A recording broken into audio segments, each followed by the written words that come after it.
Ayon sa legal counsel ni VP Sara na si Attorney Michael Powa, tinukoy nila sa kanilang sagot ang mga issues sa due process at umano'y double standards sa pagtrato ng House Justice Committee sa impeachment complaints laban sa bise. Hindi raw naging patas ang komite kung ikukumpara ito sa pagbabasura nila sa impeachment complaints laban kay Pangulong Bongbong Marcos. Wala rin daw katotohanan ang mga argumento sa dalawang reklamo laban sa bise na una nang idiniklarang sufficient in form and substance. Wala pong naging ultimate facts yung mga nilalaman ng complaints. Ultimate facts po kasi yan po yung mga facts that will constitute yung sinasabi nilang mga alleged offenses ng ating Vice Presidente. Sa totoo lang, wala tayong maisasagap nila.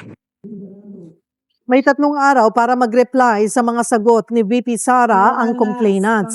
3 araw din para sa rejoinder ni VP Sara.